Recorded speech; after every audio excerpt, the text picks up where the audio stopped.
হুমায়ুন ভাইয়ের মৃত্যুতে যতটা শোকের ছায়া নেমে এসেছে রাজনৈতিক অঙ্গনে, তার চেয়ে হাজার গুণ বেশি ধাক্কা লেগেছে হসপিটালের বিছানায় নিথর দেহের হাতকড়া হাতের সেই ছবিটা।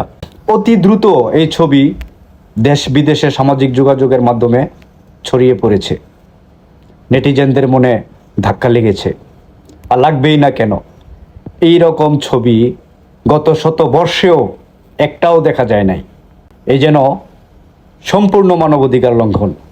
শুধু মানবাধিকার লঙ্ঘন নয়, মানবাধিকার লঙ্ঘনের চূড়ান্ত পর্যায়ে আজ বাংলাদেশ। এটি সম্পূর্ণ পরিকল্পিত হত্যা।